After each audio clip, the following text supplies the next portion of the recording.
புதுவையிலும் தமிழகத்திலும் ஈழத்தினுடைய அனலை என்றென்றைக்கும் காத்து இதற்காக என்றென்றைக்கும் இன்றைக்கு போராடி கொண்டிருக்கிற பெரியார் திராவிடர் கழகத்துடைய தலைவர் மதிப்புக்கு மரியாதைக்குரிய அண்ணன் ராமகிருஷ்ணன் அவர்களே, எனக்கு பின்னால் இந்த மனிதாபிமான கழகத்தில் துவக்கி மக்களிடையே தமிழ் மக்களிடையே அற்புதமான வித்தியாசமான பதிப்பை உருவாக்கி கொண்டிருக்கிற வழக்கறிஞருடைய எழுத்தாளர் ராமராமர்களே, இறுதியாக தமிழகத்திற்கு ஒரு விடிவெளியாய் தமிழ் மக்களை இணைக்கக்கூடிய ஒரு பாலமாய் நாம் தமிழர் என்ற ஒரு உணர்வை இன்றைக்கு தமிழகத்தில் எடுத்து அவர் தக்க வைத்திருக்கிற பொறி இன்றைக்கு ஜோலியாக மாறி தமிழகத்தில் உலகத்தில் இன்றைக்கு வீசிக்கொண்டிருக்கிற இன்றைக்கு உலகம் முழுக்க இருக்கக்கூடிய தமிழருக்கு நம்பிக்கை நகரத்தில் வழங்கிக் கொண்டிருக்கிற மதிப்பிற்கு மரியாதைக்குரிய செல்வம் சீமானவர்களே, இங்கே திரளாக கொண்டிருக்கக்கூடிய அருமை பெரியவர்களே, அருமை தோழர்களே, மத்திற்கு வணக்கத்தை கூறிக்கொண்டு நான் மே மாதம் ஐரோப்பாவுக்கு சென்றிருந்தேன். சுவிட்சர்லாந்தில், ஜூரிச்சில், ஜெனீவாவில், கீழில், பாரிஸில் இருக்கக்கூடிய ஒரு வாய்ப்பு எனக்கு கிடைத்தது. தேர்தலை சந்தித்து முடித்துவிட்டு 12ஆம் தேதி அன்றைக்கு நான் ஜூரிச்சில் இருந்தேன். முள்ளிவாய்க்காலில் 11ஆம் தேதி வரைக்கும் அங்கே இருந்திருக்கிற தமிழை நான் பார்த்தேன். அருள் என்று சொல்லக்கூடிய ஒரு ஈழத் தமிழன் 1 லட்சம் பிராங்கை தனது வீட்டை விற்று அங்கே செலவழிக்கக்கூடிய ஒரு தமிழனை சந்தித்தேன்.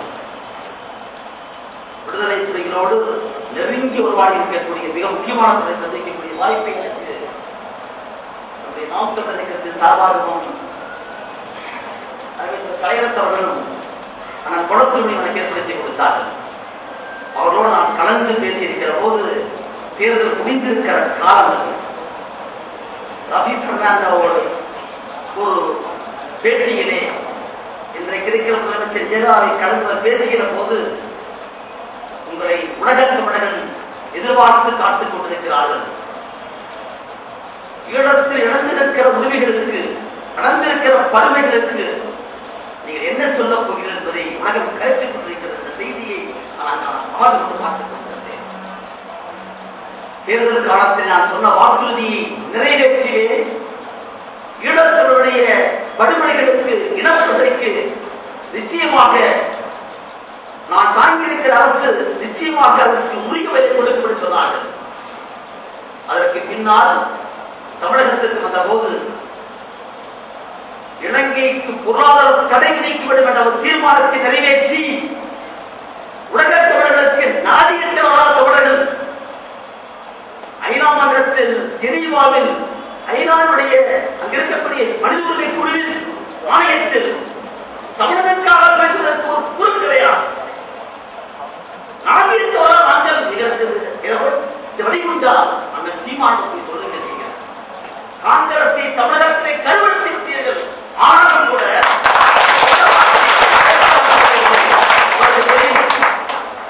அவருக்கு நான் பேசவில்லை. உலகத்தவர்கள் கொண்டு நம்பிக்கையை நான் பார்த்தேன். சீமானவரை பற்றியும், ஐயா அடுவாளரை பற்றியும், வைகோவரை பற்றியும், தாப்பாவரை பற்றியும் அவர் பேசிய போது நான் பெருமை கொண்டேன். நான் சார்ந்திருக்கிற இந்திய கம்யூனிஸ்ட் கட்சி தமிழகத்திலே மறைமாற்றம் செய்தது 2008 அக்டோபர் 2ஆம் தேதி. அதற்கு பின்னால் ராஜீவ்காந்தி உடையில் சொன்னாலே உடனே இடத்தை வரக்கூடிய ஒரு மிகப்பெரிய குடியுரிமை இருந்தது. மாற்றிய பெருமை இந்திய கம்யூனிஸ்ட் கட்சியோட முறையிலே நான் பெருமையை கூட நான் கேட்டேன். அவர் சொன்னார்கள், எங்களுக்கு எப்படியாவது இலங்கை என்றைக்கும் சீனாவுக்கு அடியார், சீனாவின் பங்காளி. ஆனால் இந்தியா காட்டிக் கொடுத்திருக்கிறது. கரம் கொடுத்து, ஆயுதம் கொடுத்து, ரேடார் கொடுத்து நம்முடைய சொந்தங்களை வீழ்த்துவதற்கு உதவி செய்திருக்கிறது. இருந்தாலும் கூட அண்ணன் சீமானன் சொல்லுங்கள், இந்தியா என்ற நாடு இன்றைக்கு உலகத்திலே யூதர்களுக்கு அடுத்தபடியாக அறிவார்ந்த சமூகம் என்று சொன்னால் தமிழ் என்பதை நிரூபித்து காட்டுகிறது.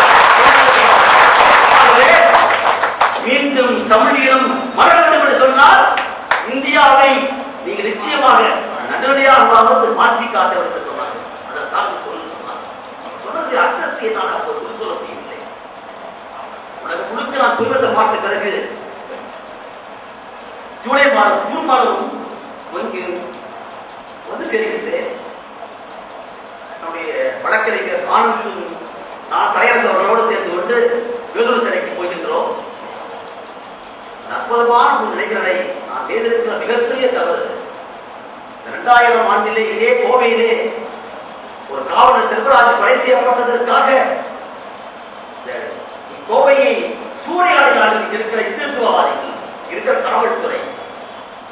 ஒரு போலீஸ்காரன் கொல்லப்பட்டதற்காக 9 பேருக்கு நீதிமன்றம் தூக்குதண்டனை விதித்தது. இருந்தாலும் கூட அந்த வழக்கை சந்திக்கக்கூடிய நடத்திற்கு வாய்ப்பு எனக்கு கிடைத்தது. ஆகவே 9 பேருக்கும் நீதிமன்றம் விடுதலை என்பதை வாங்கி சந்தித்த போதுதான் எங்களுக்கு இந்த வாய்ப்பு கிடைக்கும் என்று வருத்தப்பட்டேன். 3 பேரும் சாதாரணமாக வேதனை அறிவு என்றுதான் சொல்லுவார்கள். தாயை பார்த்து அற்புதமாக எழுத்திலே படிப்பை இப்ப காட்டிலும் சந்திக்கிற போது, தாயை சந்திக்கிற போது 3 பேர் சொல்ற வார்த்தை இருக்கிறதே, சாந்தனும் முருகன் சொன்னார், ஐயா எனக்கு தளபதியை தவிர எனக்கு எதுவும் தெரியாது, ஏகத்தையை தவிர எனக்கு எதுவும் தெரியாது, அவர் எதை தான் செய்வேன். எனக்கு தாப்பாண்டின் ஐயாவை பற்றி எனக்கு தெரியாது. அவர் நான் குறுக்கு விசாரித்து பல கேள்விகள் கேட்டேன். நான் இப்பொழுதுதான் தெரிந்து கொண்டேன், தாப்பாண்டியன் என்ற மாமனிதன் செய்திருக்கிற செயல், கம்யூனிஸ்ட் கட்சி செய்திருக்கிற செயலை உணர்ந்து பார்க்கிறேன், நீங்க போய் சொல்லணும்னு சொன்னார்கள். 3 பேரும் குறிப்பாக அறிவுக்கு என்ற பெயருக்கேற்ப அறிவு. வீல்தாஸ் அற்புதமானுடைய மகளுக்காக பிறந்திருக்க பெரியாருடைய அந்த பாலகன் சொன்ன வார்த்தை, நாங்கள் மரணிப்பதற்கு மறிப்பதற்கு என்றைக்கும் அஞ்சவில்லை. எங்கள் மரணத்தால் தூக்கு தண்டனை நிறைவேற்றப்பட்டால் 30 ஆண்டு காலமாக நடத்தி கொண்டிருக்கிற போராட்டம் இன போராட்டத்திற்கு ஊர் விளைவிக்கக்கூடாது என்பதுதான் இப்படி கொண்டு சொன்னார். மரணத்துக்கு நாம் அஞ்சவில்லை.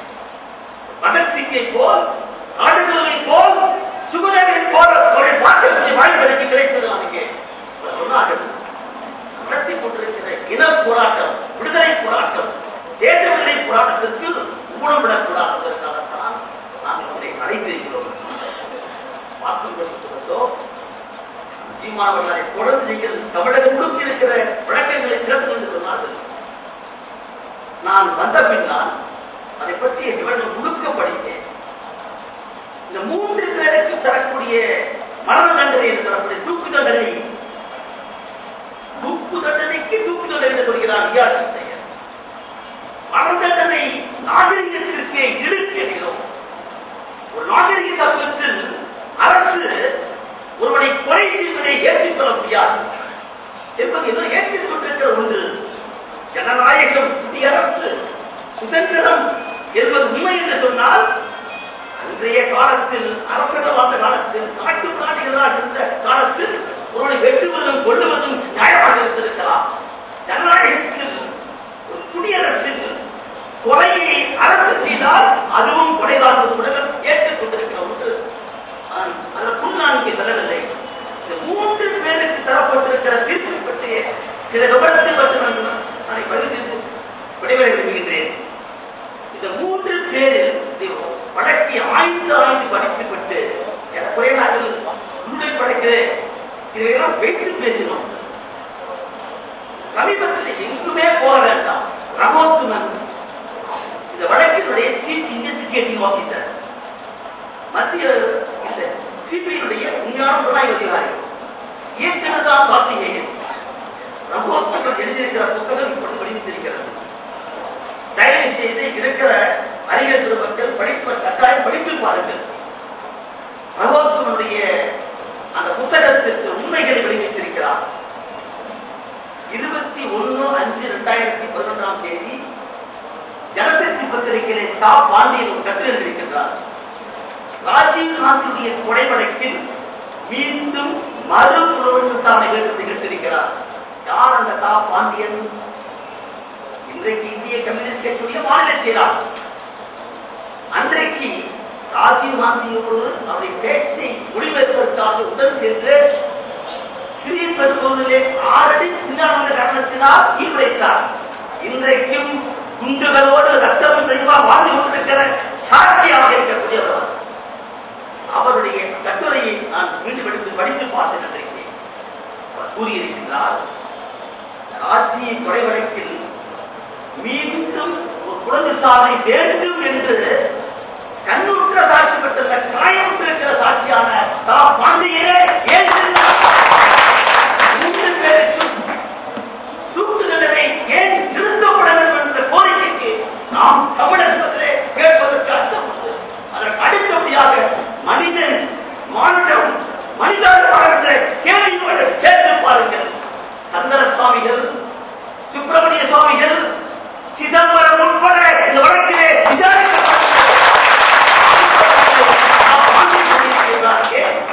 வரலாறு பறந்திருக்க முடியாது. சோனியா காந்தி அப்போது வருத்தப்பட்டு கூறியதை நானே படித்தேன். அப்பொழுது இந்த வழக்கிற்கு பொறுப்பே சிதம்பரம் தான். இந்த வழக்கின் 6 மாத காலம் 7 மாத காலம் ஆண்டு கணக்கில் தாமதமாகிறது சொன்ன போது சிதம்பரம் சொன்ன என்ன தெரியுமா? இந்த வழக்கின் முக்கிய ஆவணமே ஃபைலே காணாமல் போய்விட்டது என்று சொன்னார் சிதம்பரம். ஆகவே சிதம்பரமும் சந்திர சுவாமியும் சுப்பிரமணிய சுவாமிகளும் லதா கண்ணனும் மருமகன்களும் இதிலே விசாரிக்கப்பட வேண்டும் என்று சொல்லி பாண்டி இருக்கிறார். அன்றைக்கே இந்த வழக்கில் மர்மங்கள் சூழ்ந்திருக்கிறதை பார்த்தோம். எல்லாவற்றிற்கும் மேலாக ரகோத்துமன் எழுதியிருக்கிற புத்தகத்தினுடைய மிக முக்கியமான ஒரு அம்சம், மல்லிகை அரங்கத்தில் தான் விசாரித்தார்கள். பேரைவாருடைய அந்த வயத்தை படித்து பாருங்கள். அற்புதமான ஒரு ஜீவராக எப்படி கம்யூனிஸ்ட் கட்சி அறிக்கை நாம் இன்றைக்கு போகிறோமோ, புத்துருவாருடைய மரண சாசனத்தை நாம் இன்றைக்கு படிக்கிறோமோ, அதே போல் அறிவின் கடிதம் ஒரு மிகப்பெரிய ஒளிகாட்டியாக இன்றைக்கு இருக்கிறது. அதில் மல்லிகையிலே நல்லையை கொண்டு வைத்த போது ரகோத்துமன் சொல்கின்றார், இன்வெஸ்டிகேட்டிவ் ஆபீஸ் புலனாய்வு சொல்கின்றார், நல்லையை மட்டும் நீங்க துன்புறுத்த வேண்டாம், நல்லையை மட்டும் சித்திரவதை செய்ய வேண்டாம். இதை நான் சொல்லவில்லை, அவரே அவர் புத்தகத்தில் இருக்கிற வாசகம். பேரறிவாளனை உடலை கடைந்து சட்டியோடு படுக்க வைத்து உருட்டி கலட்டி அடித்திருக்கிற கொடுமையை அவரால் அப்போது சொல்ல முடியாமல் இருக்கலாம். ஆனால் அது நீதிமன்றத்தில் அவரை மீண்டும் காவலுக்கு உட்படுத்துகிற போது சொல்ல வேண்டும் என்ற நீதி உண்டு. தீர்ப்பினை சொல்லுகின்றார். பேரறிவாளன் இந்த விவரத்தை அவரை ரிமாண்ட் செய்கிற போது, காவலுக்கு உட்படுத்துகிற போது இந்த விவரத்தை சொல்லவில்லை என்று சொல்லுகின்றார். அது தவறு. நீதிமன்றத்துடைய ஆவணத்திலே பேரறிவாளன் கூறியிருக்கிறார். நீதிமன்றத்தில் காவல் உட்படுத்த சொல்லவில்லை தவிர வேறொன்று நமக்கு தெரியும். யாராவது அரசியல்வாதிகள் அல்லது இன்றை போராடக்கூடியவர்கள், புலிச்சக தலைவர்கள் அவர் கைது செய்யப்பட்டால் எப்போது ரிமாண்ட் தெரியுமா? 6 மணிக்கு பேர் மேஜிஸ்ட்ரேட் கூட்டிட்டு போய் வீட்டுக்கு நாளை விளைவிக்க வைத்து விட்டு பெயரை மட்டும்தான் சொல்ல வேண்டும். பேர் என்ன அப்பா கேட்டாங்க, இதுதான் இன்னைக்கு இருக்கிற ரிமாண்ட் துறையே. ஆகவே ஒரு நீதிமன்றத்திற்கு நடுவர் எந்த ஒரு குற்றச்சாட்டப்பட்டதை கொண்டு வந்தாலும் உன்னை காவலிலே, போலீஸ் காவலிலே சித்திரவதை செய்யப்பட்டீரா என்ற கேள்வியை கேட்டு எழுத வேண்டும். 90% எழுதுவதே கிடையாது. உண்மை. ஆகவே வாப்பாவுடைய தீர்ப்பே தவறு என்பதற்கு உதாரணம் ரகோத்துமன் சொல்லுகின்றார், நல்லையை மட்டும் சித்திரை செய்ய வேண்டாம். காரணம் 5 மாத கர்ப்பிணி. 5 மாத கர்ப்பிணி என்றால் என்ன அர்த்தம்? அதற்கு என்ன அர்த்தம்? அது உண்மை உணர்கிறது. நலனையை தவிர அங்கே கைது செய்யப்பட்டு கொண்டு போயிருக்கிற 18 பேரையும் சிபிஐ, மத்திய புலனாய்வுத்துறை அவளை சித்திரவதை செய்வது என்று அர்த்தம் இன்றைக்கு. ஆகவே இன்றைக்கு சித்திரவதை செய்து பெறப்பட்டிருக்கிற வாக்குமூலம் எதுவாக இருந்தாலும் சரி, அது ஏற்றுக்கொள்ளக்கூடாது. உங்களுக்கெல்லாம் தெரிந்திருக்கிற விஷயம், சாட்சிய சட்டம், இந்தியன் எவிடன்ஸ் ஆக்ட் என்பது நமது ஊட்டியிலே குன்னூரில் தான் எழுதப்பட்டது. அதே அற்புதமான ஒரு இன்றைக்கும் கூட ஆங்கிலேயருக்கு நமக்கு கோபம் உண்டு. ஆனால் ஆங்கிலேயருக்கு வைத்திருக்கிற சாட்சி சட்டத்தின் மிக காலம் 25வது பிரிவு, 26வது பிரிவு, 27வது பிரிவு, 2, 3 அப்படியே தொகுத்து பார்க்க வேண்டும். ஒரு காவல்துறை அதிகாரி முன்னால் கொடுக்கக்கூடிய சாட்சியம் ஏற்றுக்கொள்ளத்தக்கது என்பது எல்லோருக்கும் தெரியும்.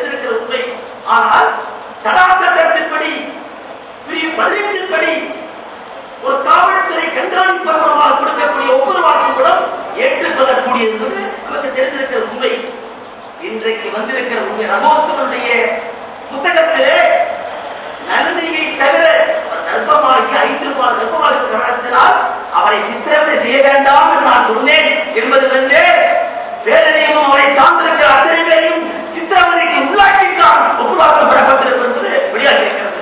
ஆகவேதான் சொல்கின்றோம், 3 பேரையும் தூக்கிவிட்டால் நீதியை தூக்கும் என்று சமாதானத்தை மன்றத்தில் செய்கின்றோம். எல்லாவற்றுக்கும் மேலாக ஒப்புவாக்கப்படத்தை வாங்கின அதிகாரி யார்? வெளிவந்திருக்கிறது, உண்மை வந்திருக்கிறது, தியாகராஜன். யார் இந்த தியாகராஜன்? கேரளாவுடைய திருவனந்தபுரத்திலே ஒரு வழக்கில் கொலையை தற்கொலை என்று மாற்றி நடவடிக்கை எடுக்கப்பட்டிருக்கிறதா அதே தியாகராஜன். அவர்தான் கற்றவர். இன்றைக்கு என்ன வழக்கில் பச்சரிசி வழக்கை படித்து பாருங்கள்.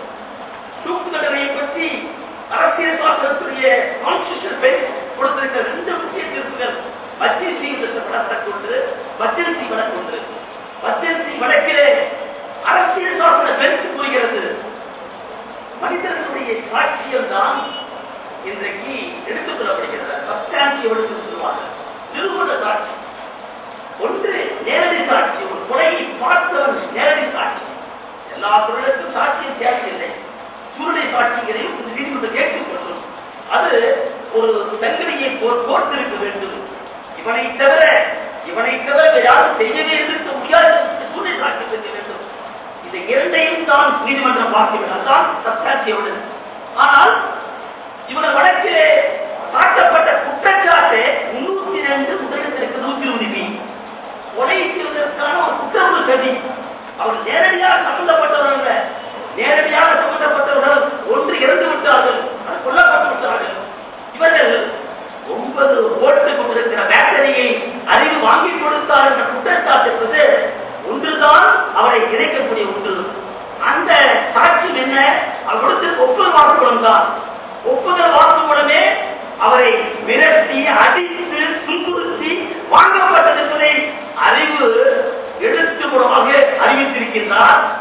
ரகோத்தமன் இன்றைக்கு புத்தகத்தில் எழுதியிருக்கின்றார். அதை வாங்கின அதிகாரி தியாகராஜன் ஒரு மோசமான காவல்துறைக்கு கனவுப்படுத்தக்கூடிய பெருமைக்கு நிரூபிக்கப்பட்டிருக்கிறது. இந்த வழக்கில் எனக்கு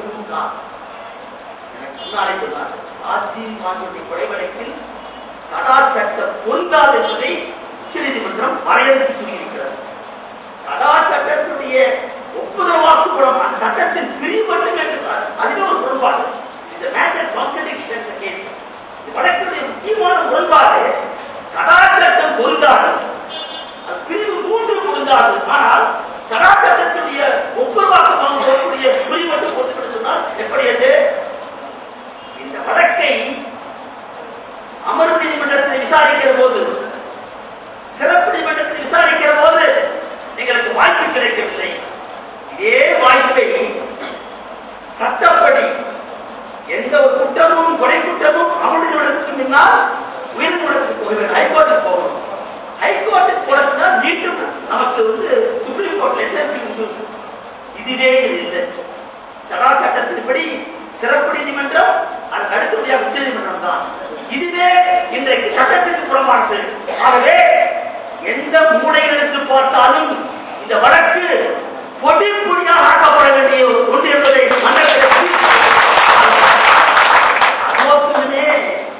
பல பேரை விசாரிக்க சொல்ல பின்னால் பாண்டியனை போட்டிருக்கிற கண்ணுற்ற காயமுற்ற சாட்சிகளே இந்த வழக்கில் ரீஇன்வெஸ்டிகேஷன் வேண்டும் என்று கேட்ட பின்னால், ஒப்புதல் வாக்குமூலம் என்பது சித்திரவதை செய்து வாங்கப்பட்ட பின்னால் எல்லாவற்றுக்கும் மேலாக 20 ஆண்டு காலம், 9 ஆண்டு காலம் விசாரணை கைதி, விசாரணை கைதிதான். 9 ஆண்டு காலம் விசாரணை கைதி, 9 ஆண்டுகளுக்கு பின்னால் தீர்ப்பளிக்கப்பட்டால் அவர் தூக்கு தண்டனை கைதி. 11 ஆண்டு காலம் ஒரு மனிதன் குடி கட்டப்பட்டிருக்கிறது, தூக்கு கயிறு தொங்கிக் கொண்டிருக்கிறது என்ற சூழலில், மன உளைச்சலில் வாழ்ந்து கொண்டிருக்கிறவரை என்ன இருக்க முடியும்? ஆகவே நாங்கள் கேட்பது, அரசாங்கத்தை பார்த்து கேட்பது, 20 ஆண்டுகள் ஒருவன் இன்றைக்கு தண்டனை அனுபவித்து விட்டாலே ஒரு வாழ்நாள் சிறை முடிந்து விட்டது. Nobody can get twice this one. Double check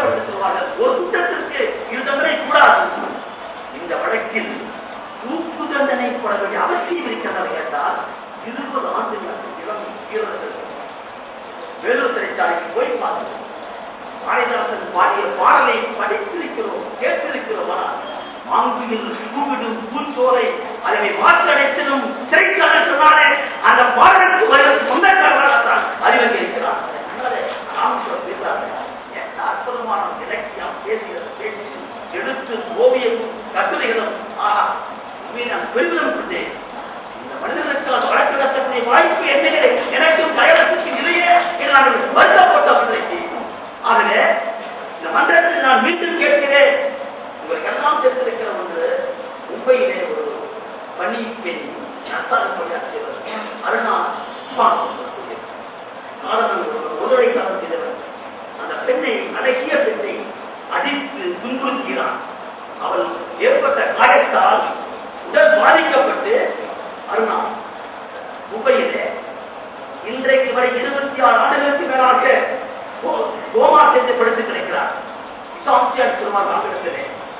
கருணை கொலை செய்வது என்று சொல்லி எனக்கு பட்டுக் கொடுக்கிற துன்பத்தை காண செய்துவிட்டேன். பேரடைகான அந்த இளம் பெண்ணை ஒரு கொடிய இளைஞர் அவரை அடித்துக் கொண்டான், குத்தினான். அதன் காரணமாய் அவருக்கே தெரியாது, நடக்கின்றது 21 ஆண்டு காலம் அங்க இருக்கிற பணிப்பெண்கள் அவரை பாதுகாத்து வைத்திருக்கிறார்கள். பட்டுக் கொண்டிருக்கிற துன்பத்தை தாங்காமல் உச்சநீதிமன்றத்தில் வழக்கு துடிக்கிறார்கள். தயவு செய்து கருணை கொலை செய்ததற்கு உத்தரவு தர கேட்கிறார்கள். உச்சநீதிமன்றம் சொல்கிறது, உத்தரவை நான் கொடுக்க மாட்டேன். கருணை கொலை செய்வதற்கு நீதிமன்றம் உத்தரவிடாது, ஒரு உயிரை பறிப்பதற்கு நீதிமன்றம் உத்தரவிடக்கூடாது என்று சொல்லப்படுகிறது. செத்து விட்டது பிரயம் எப்படி இருக்கின்றார்? உடல் மட்டும்தான் இயங்கி வைத்தவர், மூளையை போவான். அவருக்கு கூட நீதிமன்றம் உத்தரவு காண்பிக்கிறது. 3 இளைஞர்கள் நாளை தமிழகத்திலே வெளிவந்தால் தமிழகத்திற்கே விடுதலையாக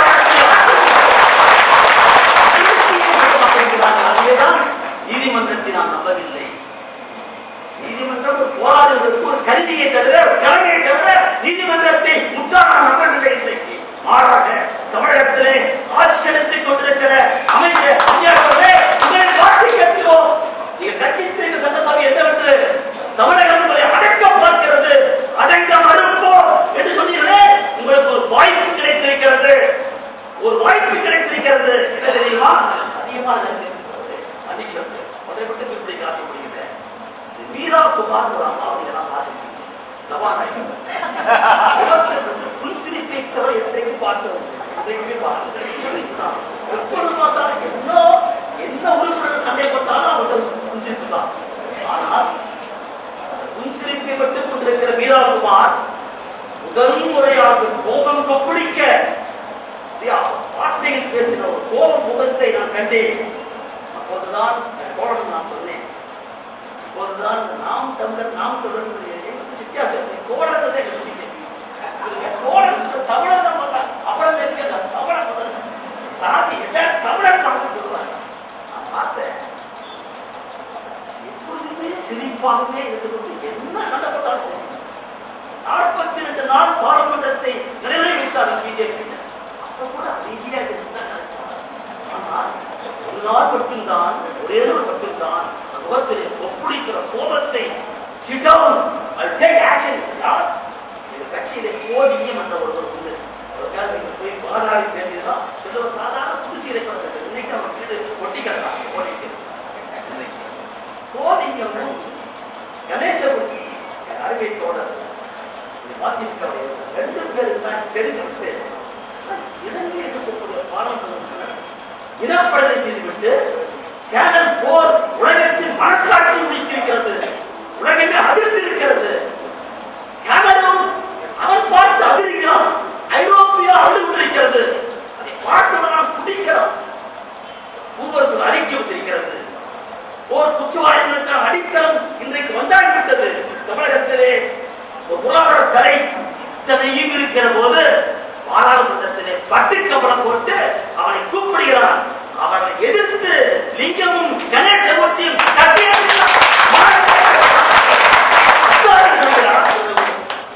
சொன்னா கணேசமூர்த்தி தான் சொன்னார். நாங்களும் அவர் குமாரபுரத்தில் பேசுறோம், வைகோவோட பேசியிருக்கோம். நான் பேசி முடிச்சு சொன்னார், தனியார் கூட்டத்தை கூட்டி யார் அந்த நபர் சென்ட் அவுட் என்று சொன்ன நபர் யார், அது கேட்க பிரிவிலேஜ் ஆக்ஷன் அகைன்ஸ்ட் சொன்னார். இப்பொழுதுதான் நீங்கள் தமிழர் என்பதை உண்மையை நிரூபித்து காட்டுகிறார். காமன்வெல்த் மாநாட்டிலே பட்டு கவனம் வைக்கிறாய். வெளிநடக்கக்கூடிய போட்டிக்கு உலக கிரிக்கெட் போட்டி கூட்டிட்டு வர தமிழ்நாட்டு 40,000 பேரை ஒரே நாளில் இலங்கையிலே பிறந்திருக்கிற வாணி இழந்த பெண்மணி வாணி மருத்துவர் போய் சொல்லியிருக்கிற காட்சிகளை பேச முடியுமா? கடையில கொத்தவை ராஜபக்சே கொக்கரிக்கிறார். நம்மை போன்றிருக்கிறவர்களுக்கு கோபம் கொந்தளிக்கிற போது அந்த பெண்மணியை கற்பழிக்காமல் அவர் திரும்பி இருக்கிறார்கள். அந்த கோபம் எனக்கு உண்டு, தமிழன் அவர்கள் உண்டு, வரலாற்றுக்காரர்களுக்கு இல்லை என்று சொல்ல போது நிச்சயமாக சொல்கிறோம். அம்மையாரை பார்த்து நாம் கேட்கிறோம், நீங்கள் டெல்லியில் இருக்கக்கூடிய அவர்களை அடக்குவதற்கு வாய்ப்பு கிடைத்திருக்கிறது. இந்த 3 பேருக்கும் 161 பயன்படுத்துங்கள். தலைமையிலே இன்றைக்கு ஐயா நெடுமாறனும் தாப்பாவும் வைகோவும் அனைத்து போது நீங்க கொடுத்திருக்கிற அந்த அழைப்பு நேற்று வந்திருக்கிறது. உலகமே அவரை தலைவணங்கி பாராட்டுகிறது என்று கேட்டார். தெளிவா சொன்னார். 2 முறை சிறைச்சாலைக்கு போனவன் நான் அவருக்கு பிழை போட்டு நான் கலையத்த ஆதாரம் ஏ கிளாஸ் வேண்டாம். இது ஒரு மனிதர்களுக்கு ஏன் இதற்கு ஒரு இயக்கத்திறன் பார்த்தோம். ஏன் திறங்காங்கக்கூடிய தகுதி வரை கிடைக்கிறது பார்த்தோடு சேர்த்து ராமகிருஷ்ணனோடு மணியரசனோடு ஒரு மணியோடு சாதாரணமாக அவர்களுக்கு சாதாரண 2 லட்சம் ரூபாய் செலவு வச்சுருக்காங்க. தேவைப்பட்ட கெஞ்சல் அப்படிங்கிற வந்து ஏதாவது செய்ய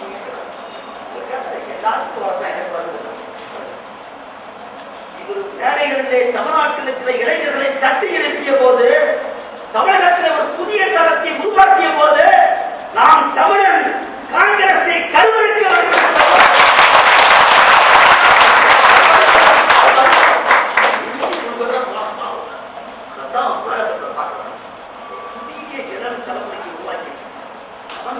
இளம் தலைமுறை இருக்கிறது.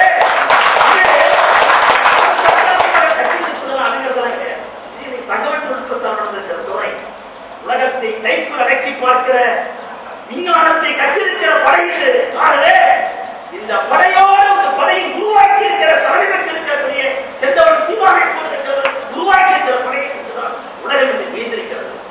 நாதியற்று போய்விட்டாரா? நாதியற்று போய்விட்டாரா? ஆள்களை வெட்டி உடலை அறுத்து அட்வர்டைஸ்மென்ட் பண்ணுவதற்கு கருவி கிடையாது. கசாப்பு கடை கருவியை கொண்டு வெட்டுகிறார். கசாப்பு கடை ஒருவன் ரத்தத்தை சொந்த ரத்தத்தை எடுத்து மீண்டும் கொடுக்கிறான். ஒரு பக்கம் தாலி உண்டு பார்த்திருக்கிறது, ஒரு பக்கம் குழந்தை செத்து கிடக்கிறது, குளிக்கிறது, வாணி மருத்துவ காட்சி இருக்கிறது. நெதர்லாந்துக்கு போகிறது, உலக சர்வதேச வாய்ப்பு கிடைக்கிறது, கேட்கல.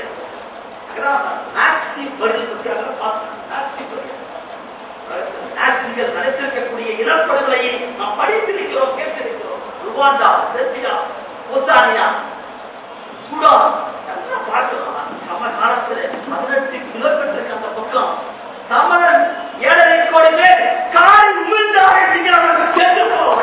அந்த வழிகளை கொண்டு தனிநாடுகளுக்கு ஆட்சி அமைத்து கரணம் வைத்து வான்படை அனைத்து உருவாக்கிய பெருமைகள் உண்டு.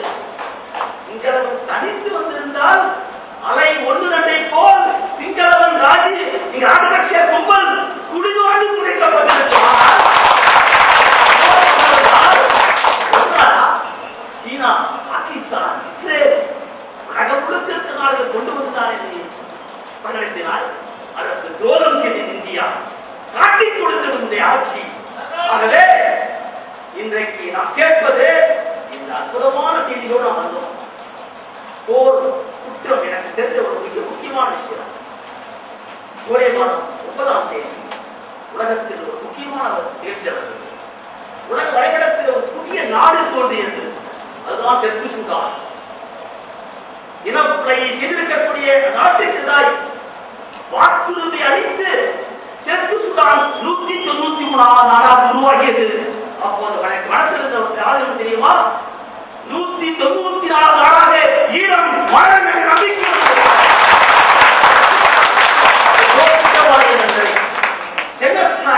இனப்படுகொலைக்கான ஒரு மன்னாட்டு வழக்கு இது வந்தால் ரெஃபரண்டம் தேர்வு வரும். ஈழத் தமிழர்களுக்கு வாக்குரிமை கொடுக்கக்கூடிய வகையில் மன்னாட்டு நீதிமன்றத்திலே ராஜபக்சே, மஹிந்த ராஜபக்சே, பாதுகாப்பு ராஜபக்சே கண்டிக்கப்பட்டால் ரெஃபரண்டம் வரும் என்ற கனவோடு நாம் இருந்த போது நமக்கு வந்திருக்கிற மிகப்பெரிய அதிர்ச்சி தான் இந்த மூன்று விஷயம். ஆகவே இது சர்வதேசிய போராட்டத்தின் ஈழத் தமிழர்கள் உலகம் முழுக்க பறந்திருக்கிற தமிழர்களுடைய ஒன்றுபட்ட போராட்டத்திற்கு ஏற்பட்டிருக்கிற சவால். அண்ணா ஹசாரே இந்தியாவை திரட்டுகிற போது சீமான்